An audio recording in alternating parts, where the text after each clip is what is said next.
Hello, আসসালামু আলাইকুম প্রিয় শিক্ষার্থী বন্ধুরা। আমি Mohammad Shahin Alam, director of chemistry world এবং স্কলারের কেমিস্ট্রি ডিপার্টমেন্টের হেড। আজকে আমি আপনাদের মাঝে উপস্থিত হয়েছি এইচএসসি রসায়ন প্রথম পত্রের দ্বিতীয় অধ্যায় গুণগত রসায়নের টপিক নিয়ে। টপিকটা হচ্ছে কি দেখো, পরমাণুর গঠন, ফার্স্ট টপিক। তো এই টপিকটা থেকে প্রতি বছরই টপিকটা অনেক ইজি, বাট প্রায় প্রতি বছরই প্রায় কোনো না কোনো এক জায়গায় কোশ্চেন আসতে থাকে। আমাদের একটা প্রবলেম হচ্ছে কি জানো, ইজি টপিকগুলো আমরা মনে করি তো ইজিটা পারবো, অনেক সময় এগুলো মিস হয়ে যায়। তো আমরা কথা না বাড়িয়ে শুরু করি। সর্বপ্রথমে আমরা পড়ব পরমাণুর গঠন। এখন কেন পরমাণুর গঠনটা পড়তে যাচ্ছি সেটা একটু জানি আমরা। রসায়ন কাকে বলে? বিজ্ঞানের যে শাখায় পদার্থের গঠন, ধর্ম এবং পরিবর্তন নিয়ে আলোচনা করা হয় তাকে আমরা রসায়ন বলি। তাহলে রসায়ন বলতে আমরা মেনলি বুঝি পদার্থের গঠন, ধর্ম এবং পরিবর্তন। তাহলে আমরা পদার্থের গঠন নিয়ে আলোচনা করতে চাই। তো সর্বপ্রথম টপিক হচ্ছে পরমাণুর গঠন। দেখো ভাইয়া, যে পরমাণুর গঠন যখন আমরা পড়বো তখন সর্বপ্রথমে এই গঠন অনুসারে পদার্থ নিয়ে আলোচনা করবো, কারণ একটা পদার্থ থেকেই তো আমাদের পরমাণু অস্তিত্ব আসতেছে। তো তোমরা সবাই জানো যে অবস্থার ভিত্তিতে পদার্থ হচ্ছে তিন প্রকার: কঠিন, তরল, বায়বীয়। কঠিন, তরল এবং কি বায়বীয়, এটা অবস্থার ভিত্তিতে। কিন্তু আমরা আজকে পড়বো গঠনের ভিত্তিতে পদার্থ কয় প্রকার। গঠনের ভিত্তিতে পদার্থ হচ্ছে দুই প্রকার। তার একটা নিলাম পদার্থ, নিলাম সর্বপ্রথম। এবং এই পদার্থ গঠন অনুসারে কয় প্রকার? গঠন অনুসারে পদার্থ হচ্ছে দুই প্রকার।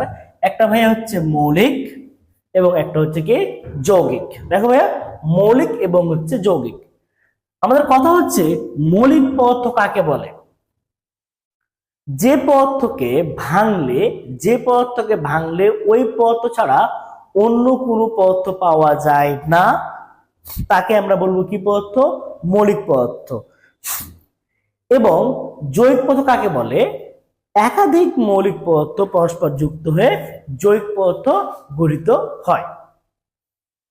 তাহলে একটা জিনিস লক্ষ্য করো ভাইয়া, যে আমরা যদি একটা মৌলিক পদার্থ নিই, তাহলে ওই পদার্থকে ভাঙলে একটা মৌলিক পদার্থ, যেমন ধরো তোমাকে আমি যদি সোনা দিই বা তোমাকে লোহা দিই, তাহলে ওই পদার্থটাকে ভাঙলে তুমি ওই লোহা ছাড়া অন্য কিছু পাবে না, এবং সোনাকে ভাঙলে সোনা ছাড়া অন্য কিছু পাওয়া সম্ভব না। আমি যদি একটা লোহার টুকরোকে ভাঙা শুরু করি, ভাঙতে ভাঙতে ভাঙতে এক সময় একটা লোহার কণা পাবো। দ্যাটস কল মৌলিক পদার্থকে ভাঙলে প্রথমে একটা কণা পাওয়া যায়। এখন এই কণাটাকে যদি আরো বিভাজন করি, আরো ভাঙি, তাহলে দেখো একটা কণাকে ভাঙলে পাওয়া যাবে, এবার হচ্ছে দেখো একটা হচ্ছে পরমাণু। আমি আবার রিপিট দিচ্ছি, পদার্থ দুই প্রকার, মৌলিক এবং যৌগিক। মৌলিক পদার্থকে ভাঙলে প্রথমে একটা কণা পাওয়া যায়, এবং ওই কণাকে ভাঙলে কি পাওয়া যায়? পরমাণু। এবার দেখো ভাইয়া, একটা যৌগিক পদার্থ নিলাম। এখন এই যৌগিক পদার্থকে তুমি যদি বিভাজন করো, আমরা জানি কি একাধিক মৌলিক পদার্থ থাকে, তবুও কিন্তু সেটা যৌগিক পদার্থ। তাহলে ওই একটা পদার্থকে ভাঙলে প্রথমে ক্ষুদ্র একটা কি পাবো? কণা পাবো। ওকে, এখন এই যে কণাটা পাইলাম, আমি এই কণা যদি আরো ভাঙি, তো মৌলিক পদার্থের ক্ষুদ্রতম অংশের নাম পরমাণু, কিন্তু যৌগিক পদার্থের ক্ষুদ্রতম অংশের নাম কি? অণু। তাহলে কণাকে ভাঙলে সর্বপ্রথম কি পাওয়া যাবে? একটা অণু পাওয়া যাবে। এবার তার পরবর্তী তারপরে চলে আসো, এই অণুকে আরো ভাঙতে পারি, ভাঙলে কি পাওয়া সম্ভব? পরমাণু পাওয়া সম্ভব। অণুকে ভাঙলে কি পাওয়া সম্ভব ভাইয়া? পরমাণু পাওয়া সম্ভব। তার মানে একটা মোট কথা দেখো, একটা পদার্থ যদি আমরা নিই, সেটা হোক মৌলিক হোক যৌগিক। দেখো ভাইয়া, সেটা মৌলিক পদার্থ হোক আর যৌগিক পদার্থ হোক, এই পদার্থকে যদি বিভাজন করা হয়, সেটা আমরা কি পেতে পারি? যে পরমাণু ক্ষুদ্রতম অংশের নাম আমরা পরমাণু পেতে পারি। মৌলিক পদার্থ হলো এখান থেকে আমরা কি পাচ্ছি? পরমাণু পাচ্ছি। যৌগিক পদার্থ হলো এখান থেকে আমরা কি পাচ্ছি বলতো? পরমাণু পাচ্ছি। দিন শেষে পদার্থের ক্ষুদ্রতম অংশের নাম কি ভাইয়া? পরমাণু। এখন আমরা যে কাজটা করব, যে এই পরমাণু অবিভাজ্য, এই পর্যন্ত আলোচনা করেছিল কে জানো? বিজ্ঞানী ডেমোক্রিটাস। বিজ্ঞানী কি আলোচনা করেছিল? বিজ্ঞানী ডেমোক্রিটাস। তো তার পরবর্তীতে বিজ্ঞানী বলেছিল, ডেমোক্রিটাস বলেছিল পরমাণু অবিভাজ্য। পরমাণু কি বলেছিল? অবিভাজ্য। তিনি বলেছিল প্রত্যেকটা পদার্থকে ভাঙলে ক্ষুদ্র একটা কণা পাওয়া যায়, যাকে আর বিভাজন করা যায় না, যার নাম তিনি দিয়েছিল অ্যাটম। অ্যাটম মানে কি? অবিভাজ্য। দ্যাটস কল, একটা পদার্থকে ভাঙলে ক্ষুদ্র একটা কণা পাওয়া যায়, সেটা যে কোনো পদার্থ হোক, মৌলিক যৌগিক, সেই পরমাণু মানে একটা কণা পাওয়া যায় যাকে আর বিভাজন করা যায় না, যার নাম দিয়েছিল অ্যাটম। অ্যাটম মানে অবিভাজ্য, দ্যাটস কল পরমাণু। এবার পরবর্তীতে 1803 সালে বিজ্ঞানী জন ডাল্টন বলল, এই পর্যন্ত আলোচনা করেছিল খ্রিস্টপূর্ব 380 অব্দে।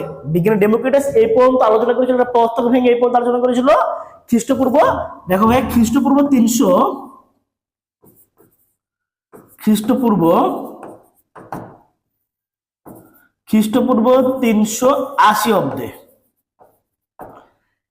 খ্রিস্টপূর্ব 380 অব্দ পর্যন্ত আলোচনা করেছিল বিজ্ঞানী ডেমোক্রিটাস। তবে পরবর্তীতে 1803 সালে বিজ্ঞানী জন ডাল্টন বলল, নো, পরমাণু বিভাজ্য, পরমাণুকে ভাঙা যায়। এবং পরমাণু ভাঙলে তিনি বলল, পরমাণুকে ভাঙলে কি পাওয়া যায়? মৌলিক কণিকা। তাহলে পরমাণুকে ভাঙলে কি পাওয়া যায়? মৌলিক কণিকা। এটা কে বলেছিল ভাইয়া? বিজ্ঞানী জন ডাল্টন। কত সালে? 1803 সালে। এবং পরবর্তীতে দেখা গেছে কি এই মৌলিক কণিকা আবার বিভাজ্য। কিন্তু যখন বিজ্ঞানী জন ডাল্টন বলেছিল তার পরমাণু মডেলে, তোমরা হয়তো ক্লাস 8-এ পড়েছো, তিনি বলেছিল পরমাণু বিভাজ্য, ভাঙলে ক্ষুদ্র ক্ষুদ্র কণা পাওয়া যায়, যাকে আর বিভাজন করা যায় না, এই পর্যন্ত তিনি বলেছিল। এখন আমরা দেখবো এই পরমাণু মৌলিক কণিকা কয় প্রকার। মৌলিক কণিকা হচ্ছে 3 প্রকার। কি কি দেখো ভাইয়া? স্থায়ী, অস্থায়ী, আর একটা হচ্ছে কি কম্পোজিট। কি কি বললাম? যে মৌলিক কণিকা 3 প্রকার, স্থায়ী মূল কণিকা, অস্থায়ী মূল কণিকা, আর একটা হচ্ছে কি কম্পোজিট মূল কণিকা।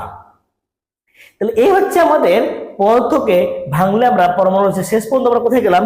স্থায়ী, অস্থায়ী, কম্পোজিট। সর্বপ্রথমে আমরা এখন স্থায়ী মূল কণিকা কোনগুলো কি সে বিষয়ে জানবো। দেখো তার পরবর্তীতে আসি যে এই যে এটা যেটা বললাম আমরা, দেখো এই যৌগিক থেকে পরমাণু পর্যন্ত আলোচনা করেছে বিজ্ঞানী কে ভাইয়া বলতো? ডেমোক্রিটাস। বিজ্ঞানী কে আলোচনা করেছে? ডেমোক্রিটাস। ওকে, তারপরে এবার চলে আসা হচ্ছে আমাদের স্থায়ী মূল কণিকা। এবার আলোচনা করবো আমরা কি স্থায়ী মূল কণিকা। কথা হচ্ছে স্থায়ী মূল কণিকা কাকে বলে? পরমাণুর ভেতরে যে সকল মূল কণিকা, দেখো ভাই স্থায়ী মূল কণিকা কারা হবে? আচ্ছা তুমি বলো তো, তোমাদের একটা স্থায়ী ঠিকানা আছে, যে তোমার দাদু বাড়ি করেছে, তোর আব্বু করেছে, ভবিষ্যতে তুমিও করবা। স্থায়ী ঠিকানা কখনো চেঞ্জ হয় না। তেমনই ভাইয়া পরমাণুকে ভাঙলে কিছু কিছু মূল কণিকা আছে যা ওই পরমাণুর ভেতর সব সময় থেকে যায়, কখনো ভাঙা যায় না, মানে কখনো এমন না যে চলে যাবে। ইভেন দেখো তোমার বাড়িটা কখনো চেঞ্জ হবে না, তোমার বাড়ি যেখানে হবে লোকেশন এজ এ সেখানে থাকবে। পয়েন্টেড ভাইয়া। এই যে তুমি স্থায়ী মূল কণিকা, স্থায়ী মূল কণিকা কাকে বলে? পরমাণুর ভিতর যে সকল মূল কণিকা সব সময় থাকে। কথাটা হচ্ছে এরকম যে দেখো ভাইয়া, যে স্থায়ী মূল কণিকা কাকে বলে? যে পরমাণুর ভেতর যে সকল মূল কণিকা সব সময় থাকে তাকে স্থায়ী মূল কণিকা বলে। তাহলে আমরা বলতে পারি সহজ ভাষায় যে পরমাণুর ভেতর যে সকল মূল কণিকা সব সময় থাকে তাকে আমরা বলবো কি স্থায়ী মূল কণিকা। স্থায়ী মূল কণিকা, তাহলে বুঝতে পারলাম যে আমাদের ভিতর যে সকল পরমাণুতে যে সকল মূল কণিকা সব সময় এভরি টাইম এনি টাইম সব সময় পাবো, মানে এখন ভাঙছো তাও পাচ্ছ, 1 বছর পর ভাঙছো তাও পাচ্ছ, 10 দিন পর ভাঙছো তাও পাচ্ছ, 10 বছর পর ভাঙলো বাবা, মানে যা ওই পরমাণুর ভিতরে সব সময় থাকে। সহজ কথা, যে সকল মূল কণিকা পরমাণুর ভিতরে সব সময় থাকে তাকে আমরা বলবো স্থায়ী মূল কণিকা। এবার চলো স্থায়ী মূল কণিকা কয় প্রকার ভাইয়া? স্থায়ী মূল কণিকা হচ্ছে 3 প্রকার, মানে 3টা আছে। কি কি? 1 নম্বর দেখো ইলেকট্রন। 1 নম্বর হচ্ছে ইলেকট্রন, 2 নম্বর হচ্ছে প্রোটন, 3 নম্বর হচ্ছে নিউট্রন। ইলেকট্রনকে ই দিয়ে প্রকাশ করা হয়, প্রোটনকে পি দিয়ে প্রকাশ করা হয়, এবং নিউটনকে n দিয়ে প্রকাশ করা হয়। তাহলে আমরা আবারও বলি, স্থায়ী মূল কণিকা হচ্ছে তারা যা পরমাণুর ভিতর সবসময় থাকে, এবং এই স্থায়ী মূল কণিকা হচ্ছে তিনটি, কি কি? Electron, proton, neutron. ইলেকট্রনকে ই দিয়ে প্রকাশ করা হয়, প্রোটনকে পি দিয়ে প্রকাশ করা হয়, এবং নিউটনকে n দিয়ে প্রকাশ করা হয়। এবার আমরা চলে আসবো যে অস্থায়ী মূল কণিকা। কথা হচ্ছে অস্থায়ী মূল কণিকা কারা এবং কে কে এবং কোনগুলো? দেখো, যা পরমাণুর মধ্যে সবসময় থাকে না। আচ্ছা, পয়েন্টটা দেখো যে স্থায়ী মূল কণিকা যা পরমাণুর মধ্যে সবসময় থাকে, তাহলে অস্থায়ী মূল কণিকা কি হবে? যা পরমাণুর মধ্যে সবসময় থাকে না, তাকে আমরা বলবো কি? অস্থায়ী মূল কণিকা। এখন কথা হচ্ছে অস্থায়ী মূল কণিকা কয়টি? এই মূল কণিকা প্রায় 100টিরও বেশি। এই মূল কণিকা এখন পর্যন্ত 100টিরও বেশি পাওয়া যায়। আমরা প্রধান কয়েকটা নাম জানবো ভাইয়া। তো এত 100টার তো নাম জানা সম্ভব না আমাদের, তাই না? তো প্রধান কয়েকটা নাম জানবো। প্রধান কয়েকটা নাম হচ্ছে কি কি? দেখো, প্রথমে হচ্ছে পজিট্রন, গ্রাভিটন, মেসন, বোসন। কি কি বললাম? Positron, graviton, meson, boson. এবং দেখো, pion, muon, neutrino, antineutrino. কি কি? Positron, graviton, meson, boson, pion, muon, neutrino, antineutrino. আচ্ছা, আমি একটু টেকনিক করে দিচ্ছি। দেখো, পজিট্রন, গ্রাভিটন, টনটন, মেসন, বোসন, সনসন, পায়ন, মিওন, দেখো ওনন, নিউট্রিনো, অ্যান্টি নিউট্রিনো। মিলাছেন দুটো করে। তাহলে এই হচ্ছে আমাদের প্রধান, আমাদের যে কোশ্চিন গুলো আছে। কথা হচ্ছে কোশ্চিন কিভাবে আছে ভাইয়া? এখানে যে এমসিকিউ কোশ্চিনটা আছে, নিচের কোনটি স্থায়ী মূল কণিকা নয়? আচ্ছা, স্থায়ী মূল কণিকা নয় মানে কি বোঝায়? অস্থায়ী মূল কণিকা। অথবা এভাবে কোশ্চেন আসবে, নিচের কোনটি অস্থায়ী মূল কণিকা নয়? তো অস্থায়ী মূল কণিকা নয় মানে কি বোঝাচ্ছে? স্থায়ী মূল কণিকা। তাহলে এই হচ্ছে আমাদের স্থায়ী মূল কণিকা এবং অস্থায়ী মূল কণিকা সম্পর্কে পড়াশোনা। এবার আমাদের 3 নম্বর পয়েন্টটা রয়েছে কম্পোজিট মূল কণিকা। দেখো ভাইয়া, আমরা চলে আসবো এখন আমরা কম্পোজিট মূল কণিকায়। কম্পোজিট মূল কণিকা কাকে বলে? আচ্ছা, একটা কথা মাথায় রাখো, ঘটনাতে বাস্তব লাইফে দুইটা ভাইয়া, হয় থাকবে না হয় থাকবে না, থাকবে না হয় থাকবে না। এখন দুইটা ঘটনা যদি থাকে, তাহলে এই ক্ষেত্রে আমাদের যে কাজটা করতে হবে, দেখো, যে সবসময় থাকলে স্থায়ী, না থাকলে কি? অস্থায়ী।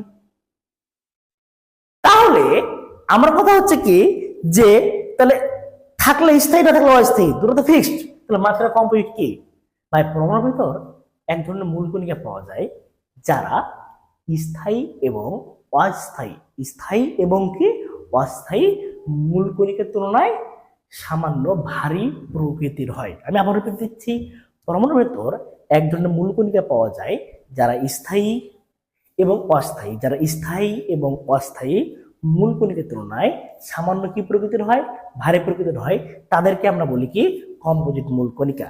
এবং একটা জিনিস মাথায় রাখো, ঘটনা দুইটা, হয় স্থায়ী না হলে অস্থায়ী। তাহলে স্থায়ী মূল কণিকা আমরা 3টা পাইছি, ইলেকট্রন, প্রোটন, নিউট্রন। তাহলে অস্থায়ী মূল কণিকা ভাইয়া যেগুলো পাইছি সেগুলোর মধ্যে কিন্তু কম্পোজিটে পড়বে, কারণ কম্পোজিট মূল কণিকা এক প্রকার অস্থায়ী। কারণ আমাদের ঘটনা বাস্তব লাইফে দুইটাই, একটা স্থায়ী, একটা হচ্ছে অস্থায়ী। তবে চলো কম্পোজিট মূল কণিকা কাকে বলছি? এটি এক প্রকার অস্থায়ী মূল কণিকা। দেখো, এটি এক প্রকার অস্থায়ী মূল কণিকা। পরমাণুর ভেতর যে সকল মূল কণিকা স্থায়ী এবং অস্থায়ী মূল কণিকার তুলনায় সামান্য ভারী প্রকৃতির হয়, তাদের আমরা বলি কি? কম্পোজিট মূল কণিকা। এটাই তোমাদের একটু আগে বললাম ভাইয়া, যে পরমাণুর ভেতর এক ধরনের মূল কণিকা পাওয়া যায় যা স্থায়ী এবং অস্থায়ী মূল কণিকার তুলনায় সামান্য ভারী প্রকৃতির হয়, তাকে আমরা বলবো কি? কম্পোজিট মূল কণিকা। এখন কথা হচ্ছে ভাই, কম্পোজিট মূল কণিকা কয়টি? ভাই, কম্পোজিট মূল কণিকা প্রায় 100টিরও বেশি হয়, বাট এখন পর্যন্ত 100টির বেশি পাওয়া গেছে। বাট আমাদের যে পরিচালিত বইগুলো রয়েছে সেই বইগুলো দুটি নিয়ে আলোচনা করা হয়েছে। সো আমরা বলতে পারি কম্পোজিট মূল কণিকা দুটি। আমরা কি কি দুই প্রকারের মধ্যে পড়ে? এক নম্বর হচ্ছে আলফা কণা, 2 নম্বর হচ্ছে ডিউটেরন কণা। 1 নম্বর হচ্ছে আলফা কণা, 2 নম্বর হচ্ছে ডিউটেরন কণা। কি কি পেলাম? যে একটা হচ্ছে আলফা কণা আর একটা হচ্ছে ডিউটেরন কণা। সর্বপ্রথম যে আলোচনা করবো আমরা আলফা কণা কি। দেখো আলফা কণা, আলফা কণা কাকে বলে? দ্বিধনাত্মক হিলিয়াম নিউক্লিয়াসকে আলফা কণা বলা হয়। আই রিপিট, দ্বিধনাত্মক হিলিয়াম নিউক্লিয়াস, দ্বিধনাত্মক হিলিয়াম নিউক্লিয়াসকে আলফা কণা বলা হয়। তাহলে আলফা কণা কি হলো? হিলিয়াম, এই যে এই কথাটাকে লেখা আছে আলফা কণা দ্বিধনাত্মক হিলিয়াম নিউক্লিয়াস। দেখো ভাইয়া কথাটা হচ্ছে কি, কেমন আলফা কণা? এই যে হিলিয়াম পরমাণু 2 4 তুমি একটা হিলিয়াম পরমাণু নিয়ে, এই হিলিয়াম পরমাণু থেকে এই বলতো এই মুহূর্তে হিলিয়াম পরমাণুতে কয়টা কি রয়েছে? এই মুহূর্তে এই হিলিয়াম পরমাণুতে প্রোটন রয়েছে 2টা, নিউট্রন রয়েছে 2টা, ইলেকট্রন রয়েছে 2টা। আমরা সবাই জানি প্রোটন এবং নিউট্রন নিউক্লিয়াসে অবস্থান করে। প্রোটন এবং নিউট্রন কোথায় অবস্থান করে? নিউক্লিয়াসে অবস্থান করে। এবং ইলেকট্রন কক্ষপথের বাইরে অবস্থান করে। আমি যদি এখান থেকে 2টা ইলেকট্রন বের করে ফেলে দিই, সৃষ্টি করবে কি বলতো ভাইয়া? He2+। এবং পারমাণবিক সংখ্যা কত হবে? এখানে 2 আছে, এখানে 4। একটা জিনিস লক্ষ্য করো ভাইয়া, এই মুহূর্তে এখানে যখন ছিল, যখন আমরা পরমাণু অবস্থায় হিলিয়াম ছিল, তখন প্রোটন ছিল 2টা, নিউট্রন ছিল 2টা যাদের নিউক্লিয়াসের মধ্যে ছিল, এবং 2টা ইলেকট্রন ছিল যা ওই কক্ষপথের বাইরে ছিল। আমি যদি হিলিয়াম পরমাণু থেকে 2টা ইলেকট্রন বের করে ফেলে দিই, তাহলে তৈরি করবে He2+, 2 4। এই মুহূর্তে এর কাছে রয়েছে কি কি? প্রোটন রয়েছে 2টা এবং নিউট্রন রয়েছে 2টা। এখানে ইলেকট্রন যেটা ছিল সেটা চলে গেছে। এবং এই মুহূর্তে তুমি বলো তো, এই প্রোটন এবং নিউট্রন হিলিয়াম পরমাণু কোথায় অবস্থান করে ভাইয়া?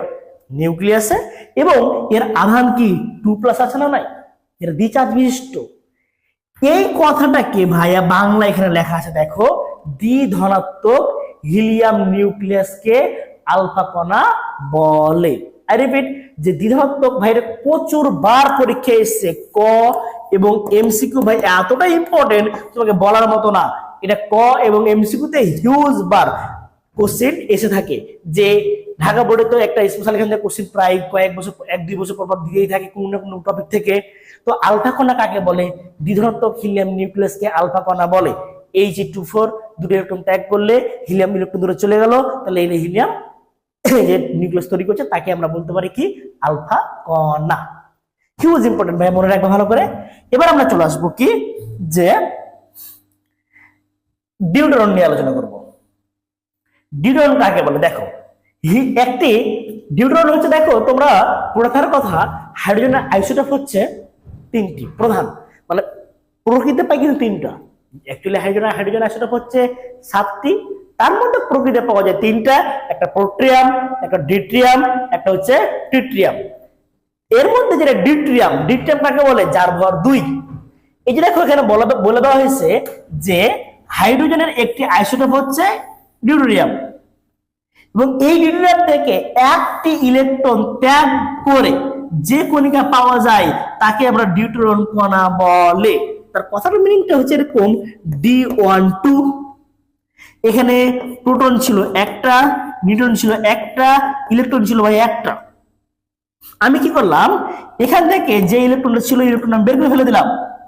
আমি যখন ইলেকট্রনটা বের করলাম তখন তৈরি করলো D+12। এই D+12 কে বলা হয় ডিউটেরন। এটাকে আমরা বলতে পারি কি? ডিউটেরন। তাহলে বলতে পারি ডিউটেরন হচ্ছে কি, হাইড্রোজেনের একটি আইসোটোপ D12 থেকে একটি ইলেকট্রন ত্যাগ করে যে D+ এক ধরনের বিশিষ্ট কণা পাওয়া যায় তাকে বলা হবে ডিউটেরন। এবার কথা হচ্ছে, এই ডিউটেরন থেকে কি কি পাওয়া যায়? ভাইয়া এই ডিউটেরন থেকে আমরা ভারী পানি পেতে পারি। তুমি বলতে পারো ভাইয়া যে হাইড্রোজেন আইসোটোপ তো ছিল কি, একটা হচ্ছে হাইড্রোজেন 1 একটা ছিল D12, একটা ছিল T13। তো ট্রিটিয়ামের ভারী পানি তো বেশি পাওয়া সম্ভব, কারণ এই হাইড্রোজেন দিয়ে পানি পাওয়া যায়, H2O D দিয়ে পাওয়া যায়, D2O T দিয়ে পাওয়া যায়, T2O। তাহলে হিসাবে এই পানিটা ভারী পানি হওয়া উচিত, কিন্তু প্রকৃতিতে সব থেকে বেশি পাওয়া যায় ডিট্রিয়াম। তাই ডিট্রিয়ামের এটাকে বলা হয় ভারী পানির সংকেত। দেখো তাহলে বুঝতে পারবো ভাইয়া। তাহলে এখানে তুমি চলে আসো যে ভারী পানির সংকেত। আমরা যদি ভারী পানির সংকেতে যাই, দেখো ভারী পানির সংকেত হচ্ছে D2O, এবং এই যে ভারী পানি D2O পাইছো তুমি, এই D2O এর দেখো এই D2O এর ভর কত? D2 এর ভর হচ্ছে 20 গ্রাম এবং সাধারণ পানির ভর হচ্ছে 18 গ্রাম। আমরা যে সাধারণ পানিটা পেয়ে থাকি, তুমি দেখো ভাইয়া যে D2O এর ভর কেন 20 গ্রাম, D2 এর ভর 20 গ্রাম হওয়ার কারণ এই D এর ভর 2, তাহলে 2 × 2 আর O এর ভর হচ্ছে 16, যোগ করলে পাওয়া যায় দেখো যে টোটালটা পাওয়া যাচ্ছে হচ্ছে 20। এবং সাধারণ যে পানি রয়েছে H2O এর ভর হচ্ছে 2 প্লাস হচ্ছে 16 সমান সমান হচ্ছে 18 গ্রাম। তাহলে ভারী পানির হচ্ছে 20 গ্রাম আর সাধারণ পানির ভর হচ্ছে কত গ্রাম? 18 গ্রাম। কথা ক্লিয়ার? এই তো আমরা চলে আসবো এবার হচ্ছে পরবর্তী টপিকে। দেখো ভাইয়া যে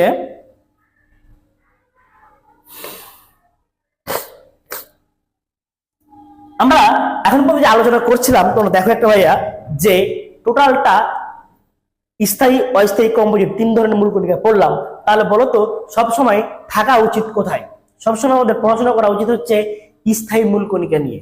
তাহলে দেখো স্থায়ী মূল কণিকা, স্থায়ী মূল কণিকা কাকে বলে? স্থায়ী মূল কণিকা মধ্যে সর্বপ্রথম আলোচনা করবো আমরা ইলেকট্রন। কারণ স্থায়ী মূল কণিকা কয়টা পাইছে? 3টা। কথা হচ্ছে ইলেকট্রন কাকে বলে?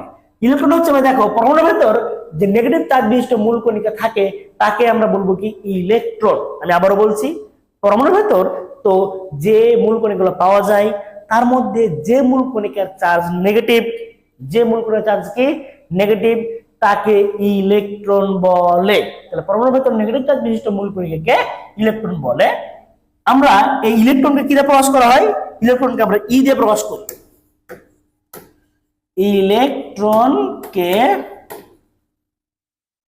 আমরা ই দ্বারা প্রকাশ করি। ইলেকট্রনকে আমরা ই দ্বারা প্রকাশ করি। তাহলে দেখো ইলেকট্রন যদি আমরা ই দ্বারা প্রকাশ করে থাকি তাহলে দেখো যে ইলেকট্রনের চার্জ সম্পর্কে আমরা জানবো। ইলেকট্রনের চার্জ দেখো মাইনাস হচ্ছে কত? 1.6 × 10⁻19 কুলম্ব, মাইনাস 1.6 × 10⁻19 কুলম্ব। এবং তুমি দেখো ভাইয়া এখানে আমরা চলে আসবো এবার যে আরেকটা চার্জ যে -4.8 × 10⁻19 ESU। এখন কথা হচ্ছে কি যে ESU, তাহলে মাইনাস হচ্ছে 4.8 × 10⁻10 ESU। কথা হচ্ছে ভাই ESU কি? তোমাদের প্রশ্ন হতে পারে যে ভাই ESU কি জিনিস? আমরা তো সাধারণত এটা বেশি করে থাকি। ESU কি? ESU হচ্ছে ভাই ইলেকট্রোস্ট্যাটিক ইউনিট। ESU ফ্লুইড হচ্ছে ইলেকট্রোস্ট্যাটিক ইউনিট, মানে ইলেকট্রন পরিমাপের একক। ESU electrostatic unit. দেখো আমরা যদি এখন ইলেকট্রনের ESU ফ্লুইড নিয়ে আসি তাহলে electrostatic unit, that's called ESU। এখন আমরা যে কাজটা করব সেটা হচ্ছে দেখো তারপর আরেকটা চার্জ রয়েছে ভাইয়া যেটা হচ্ছে -1.6 × 10⁻20 EMU। তোমাদের প্রশ্ন জানতে পারে EMU কি? তো দেখো EMU হচ্ছে, তোমার প্রশ্ন হতে পারে যে EMU জিনিসটা কি ভাইয়া? EMU হচ্ছে ইলেকট্রোম্যাগনেটিক ইউনিট। দেখো এটা হচ্ছে electromagnetic unit, electromagnetic unit. EMU মানে হচ্ছে electromagnetic unit, ESU electrostatic unit. এখন আমাদের যে কাজটা হচ্ছে যে কুলম্বটা কি ভাইয়া? কুলম্ব হচ্ছে এমন একটা জিনিস যেটা coulomb K G half metre 3/2 per second square. K G half metre 3/2 হচ্ছে পার সেকেন্ড স্কোয়ার, এটা হচ্ছে কুলম্ব। তাহলে তুমি বলো তো কুলম্বটা কিসের মধ্যে পড়ছে? MKS। কারণ তোমরা জানো কি না এককের ক্ষেত্রে মূল যে পয়েন্টটা রয়েছে ভাইয়া সবাই জেনে থাকার কথা যে মৌলিক রাশি কয়টি? 7টি। তার মধ্যে প্রধান মৌলিক রাশি 3টি। তারপর 3টার মধ্যে একটা হচ্ছে দৈর্ঘ্য, একটা ভর, একটা সময়। তাহলে সর্বপ্রথম আমরা দেখবো MKS নিয়ে আলোচনা করব। MKS এর মধ্যে যে কাজটা আসছে দেখো ভাইয়া, এম হচ্ছে আমি যদি দৈর্ঘ্যকে মিটারে নিই তাহলে কে তে হচ্ছে ভরকে নিতে হবে কেজিতে, সময় নিতে হবে কি সেকেন্ডে, দ্যাটস কল MKS। এবং আরেকটা ফরম্যাট রয়েছে তোমাদের জন্য CM C G S. CGS এই কথাটার মিনিং হচ্ছে সিতে হচ্ছে সেন্টিমিটার, জিতে হচ্ছে গ্রাম, আর এসে হচ্ছে সেকেন্ড। দ্যাটস কল হচ্ছে সিজিএস। এছাড়াও তোমাদের মাঝে আরেকটা একক রয়েছে, মানে এককের কনভার্সন রয়েছে এফপিএস। আমাদের এইচএসসি তে এমকেএস এবং সিজিএস করলে হয়, এইচএসসি তে আমাদের এমকেএস এবং সিজিএস করলে হয়, বাট আমাদের এফপিএস এর জন্য কি আছে দেখো, এফপিএস আমাদের এইচএসসি পর যে পরবর্তীতে তুমি অনার্স যখন পড়বা বা ইঞ্জিনিয়ারিং পড়বা, এটাকে ইঞ্জিনিয়ারিং একক বলা হয়। এপে হচ্ছে ফিট, পিতে হচ্ছে পাউন্ড, আর এসে হচ্ছে সেকেন্ড, ফিট পাউন্ড সেকেন্ড। এই যে এম কেএস, সিজিএস এবং এফপিএস, এই যে এই তিনটা একক কনভার্টের জন্য আমাদের এই যে ম্যাথ বেসমেন্ট যখন আমরা ম্যাথ করব তখন তিনটা ফরম্যাট আমাকে অ্যাপ্লাই করতে হয়। তো এটা আমাদের এইচএসসি তে কাজে লাগে না, আমাদের এইচএসসি তে এমকেএস এবং সিজিএস কাজে লাগে। এটা পড়ার কারণটা কি ভাইয়া, তুমি যখন ম্যাথ করবা ইলেকট্রনিক কোনটা ইউজ করবা। এখানে তুমি ইলেকট্রনিক কুলম্ব পাচ্ছ, কুলম্বকে ভাঙলে কি পাচ্ছি, K G, K G half metre 3/2 per second. দেখো তো এখানে এম কে এস, তার মানে কুলম্ব কোন একক, এম কে এস একক। আমি এই জিনিসটাই তোমাকে বুঝাতে চাচ্ছিলাম যে কুলম্ব একটা কি একক, এম কে এস একক। এবং তুমি দেখো এর পরবর্তী যে কাজটা হচ্ছে, তাহলে ভাইয়া ইএসইউ কোন এককের মধ্যে পড়ছে, তাহলে ইএসইউটা ভাইয়া সিজিএস এককের মধ্যে পড়ছে। ইএসইউ হচ্ছে সিজিএস, তাহলে কুলম্ব হচ্ছে এমকেএস আর ইএসইউ হচ্ছে সিজিএস। যখন আমরা ম্যাথ করার সময় যদি কোনো ম্যাথ আমাকে এমকেএস এ করতে বলে বা আমার ডাটাগুলো বাকি ডাটাগুলো এমকেএস এ থাকে, তখন ইলেকট্রন চার্জ এটা ইউজ করতে হবে -1.6 ইন্টু 10⁻⁻19 কুলম্ব। যখন তোমার ইলেকট্রনের এই যে চার্জটা অ্যাপ্লাই করতে হবে সিজিএস এ, মিনিং হচ্ছে যে ম্যাথ করার সময় তুমি যখন অন্য বাকি ডাটাগুলো সিজিএস এককে থাকবে তখন তোমাকে অ্যাপ্লাই করতে হবে এটা। তাহলে দেখো এবার এদের কনভার্টেশনটা কি ভাইয়া, যে আমরা এই জিনিসকে এদেরকে পরস্পর কনভার্ট করবো কিভাবে। যেমন ভাইয়া আমরা কেজি আর গ্রামকে কনভার্ট করতে জানি, যেমন 1 কেজি সমান 1000 গ্রাম।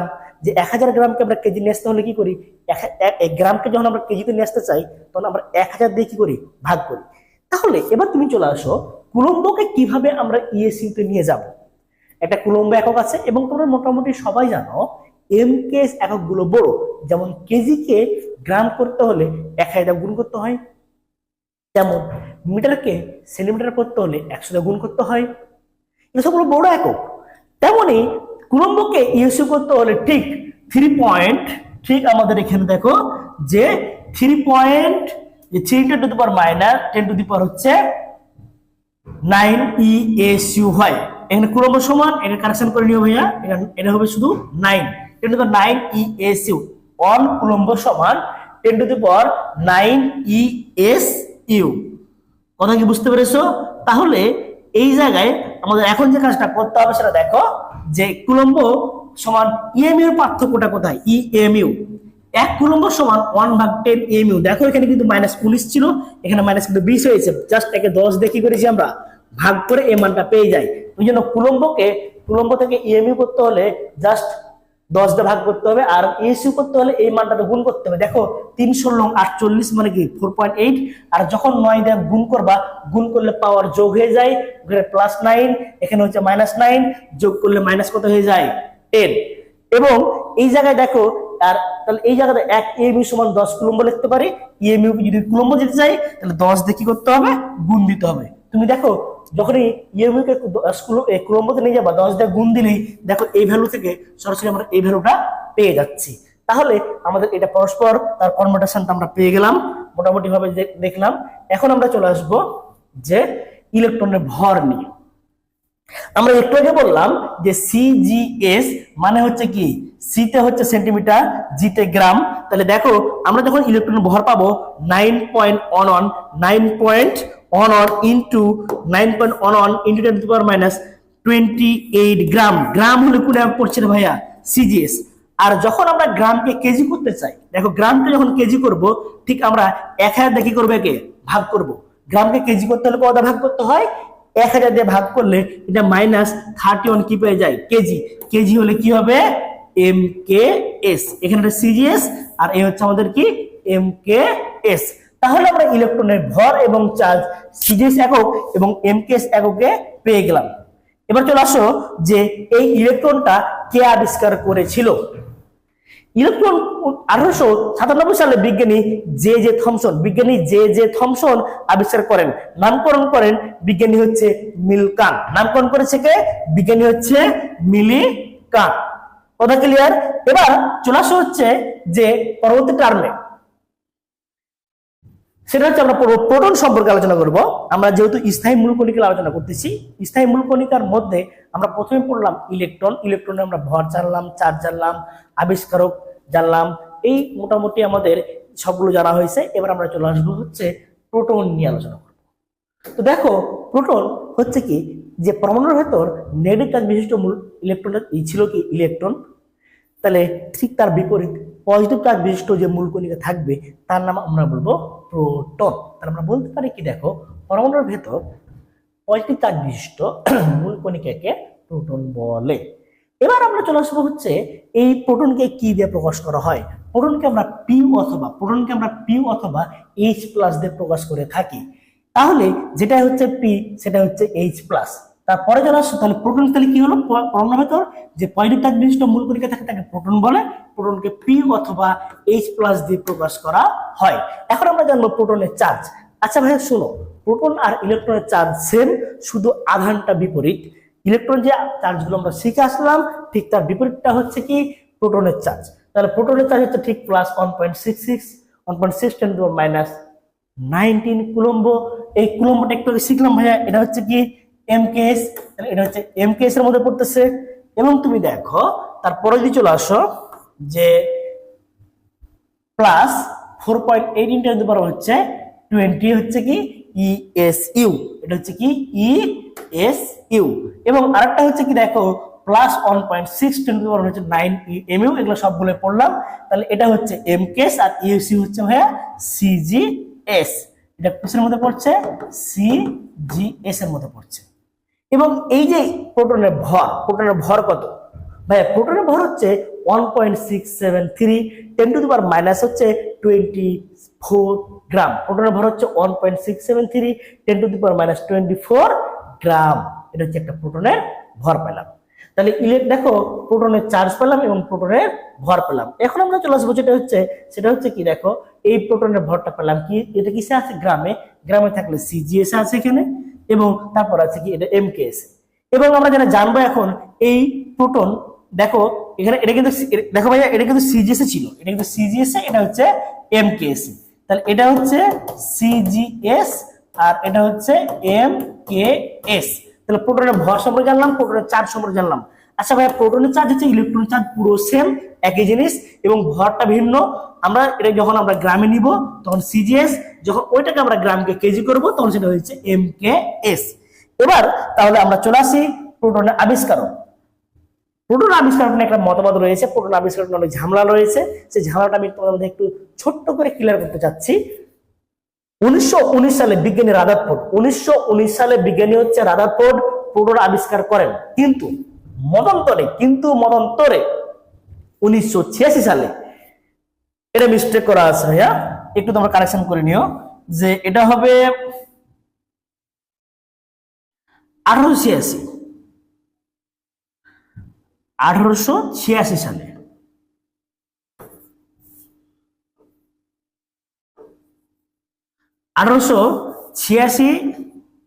সালে আমাদের হচ্ছে কি আবিষ্কার করা হয়েছে?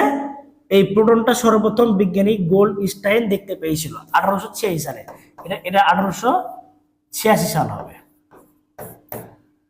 তো যা হোক, এবার তোমরা দেখো 1886 সালে বিজ্ঞানী গোল্ডস্টাইন সর্বপ্রথম পরমাণুর ভেতর পজিটিভ চার্জ বিশিষ্ট মূল কণিকা দেখতে পান। এটা ছিল 1919 সালে বিজ্ঞানী রাদারফোর্ড প্রোটন আবিষ্কার করেছিল। কিন্তু তার আগে 1886 সালে, তার অনেক আগে বিজ্ঞানী গোল্ডস্টাইন পরমাণুর ভেতর একটা পজিটিভ চার্জ বিশিষ্ট মূল একটা কণিকা দেখতে পেয়েছিল। কিন্তু দুঃখজনক বিষয় হচ্ছে ওই কণিকা সম্পর্কে তিনি কোনো ডিটেলস, কোনো ধারণা দিয়ে যাননি। জাস্ট তিনি বলেছিল পরমাণুর ভেতর এক ধরনের পজিটিভ কণা পাওয়া যায়, কিন্তু এটার নাম কি, কিভাবে ভর কত, আধান কি, চার্জ কি, এই বিষয়ে ডিটেলস কোনো ধারণা দিয়ে যায়নি। কিন্তু পরবর্তীতে বিজ্ঞানী রাদারফোর্ড এই প্রোটন সম্পর্কে একটা বিস্তার আলোচনা নিয়ে এসেছিল, যেটা যেটা হচ্ছে কি যে তার আধান চার্জ, এই জন্য প্রোটনের আবিষ্কারক ধরে নেওয়া হয়েছে কাকে? রাদারফোর্ডকে। মেডিকেলে এই কোশ্চেনটা এসে থাকে। তো সো এখন দেখো, তারপরে আমরা চলে যাই যে নিউট্রন। আমরা এখন আলোচনা করব কি নিয়ে? নিউটন নিয়ে। দেখো ভাইয়া, নিউটন নিয়ে আলোচনা করতে চাই। আচ্ছা বলতো, ধরো তুমি একটা কোনো কাজ করতে চাইছো, পয়েন্টেড একটা কাজ করতে চাইছো, যে সমাজের মানুষ এখন, বা তুমি গ্রামের বা তুমি শহরে এখানে থাকো, তুমি একটা কাজ করতে চাইলে, বা তোমার কোনো ফ্রেন্ড সেটা কি করতে চাইবে? কাজ করতে চাইলে তোমার যদি 10টা ফ্রেন্ড থাকে, 10টা ফ্রেন্ড সুন্দর করে কয় ভাগে ভাগ হবে? তোমাদের আলোচনা হচ্ছে 2 ভাগে ভাগ হবে। অথবা মনে করো তোমার বন্ধুর সাথে তুমি ঝগড়া করেছো, ঝগড়া করলে বলো তো বাকি তোমার 10টা ফ্রেন্ড ছিল, 2টা বন্ধু ঝগড়া লেগে গেছো, তাহলে বাকি 8টা ফ্রেন্ড কয় ভাগে ভাগ হবে? সবাই ভাবছো 2 ভাগে, বাট নো, 2 ভাগে না, 3 ভাগে ভাগ হবে। কিভাবে? তোমার পক্ষে থাকবে কিছু, তোমার বিপক্ষে থাকবে কিছু, আর কিছু। 3 নম্বর পয়েন্ট হচ্ছে কি, নিরপেক্ষ থাকবে কিছু। ভাইয়া, নিরপেক্ষ থাকার সংখ্যাটা কিন্তু বেশি, পক্ষে থাকার থেকে নিরপেক্ষ থাকার সংখ্যাটা কিন্তু বেশি। তার মানে সমাজে যে কোনো কাজ করলে কিছু মানুষ তোমার পক্ষে থাকবে, কিছু মানুষ তোমার বিপক্ষে থাকবে, আর কিছু মানুষ তোমার সাথে কি থাকবে? নিরপেক্ষ অবস্থা থাকবে, যার কোনো ভূমিকা নাই, তোমার পক্ষেও না বিপক্ষ না। তাহলে পরমাণুর ভেতরও 3 ধরনের মূল কণিকা পাই: ইলেকট্রন নেগেটিভ চার্জ বিশিষ্ট, প্রোটন পজিটিভ চার্জ বিশিষ্ট, এবং চার্জ নিরপেক্ষ মূল কণিকার নাম হচ্ছে নিউট্রন। তাহলে আমরা বলতে পারি কি, দেখো ভাইয়া, যে পরবর্তী যেটা আমরা চলে আসি, কি বলতে পারি নিউট্রন কাকে বলে? এই যে দেখো, পরমাণুর ভেতর এই যে দেখো, চার্জ নিরপেক্ষ মূল কণিকাকে নিউট্রন বলে। একে এন দ্বারা প্রকাশ করা হয়। একে কি দ্বারা প্রকাশ করা হয়? এন দ্বারা প্রকাশ করা হয়। তাহলে বলছি কি, পরমাণুর ভেতর চার্জ নিরপেক্ষ মূল কণিকাকে নিউট্রন বলে। পরমাণুর ভেতর চার্জ নিরপেক্ষ মূল কণিকাকে নিউট্রন বলে। একে আমরা এন দ্বারা প্রকাশ করে থাকি। কি প্রকাশ করে থাকি? এন দ্বারা প্রকাশ করে থাকি। এবার আমরা চলে আসবো হচ্ছে কি, দেখো যে এই নিউটনের চার্জ কি। আগে বলা যে চার্জ নিরপেক্ষ, তাহলে এর চার্জ হচ্ছে 0। এর চার্জ কি? 0। এবং দেখো এর ভর কত? ভাইয়া, এর ভর প্রায় প্রোটনের ভরের সমান। কথা বুঝো, এর ভর প্রায় প্রোটনের ভরের সমান। তাহলে প্রায় যদি প্রোটনের ভরের সমান হয়ে থাকে, তাহলে তুমি লক্ষ্য করো ভাইয়া, এখানে প্রোটনের ভর কত আছে? দেখো 1.673 10⁻⁻24 গ্রাম। তাহলে এবং এটা যে 1.673 10⁻⁻27 কেজি। এই নিউটনটার ক্ষেত্রেও সেম থাকবে, জাস্ট এই জায়গাটাতে ভাইয়া দেখো এখানে 6.73 আছে, এখানে 6.75 হবে। জাস্ট ভাই দশমিকের পর 3 নম্বর ঘরের ভ্যালু খুব একটা রাখা হয় না। এই কারণে আমরা বলতে পারি এখানে যে পরমাণুর ভেতর এই যে চার্জ, এই ভরটা প্রায় প্রোটনের ভরের সমান। সেম ভাই মনে রাখতে পারো, 673 আর 675। তাহলে এবার দেখো, এবং এই প্রোটনের ভরটা এখানে গ্রামে আছে, -24 গ্রাম। গ্রাম হলো সিজিএস। এবং এই ভরটাকে যখন আমরা কেজিতে নিয়ে আসবো, তখন এটা হয়ে যাবে এমকেএস। এটা হচ্ছে 1.675 10⁻⁻27 কেজি। যখন আমরা এমকেএস হিসাব নিকাশ করবো, তখন ভরটা ইউজ করবো এটা, আর সিজিএস হিসাব করলে ইউজ করবো উপরেরটা।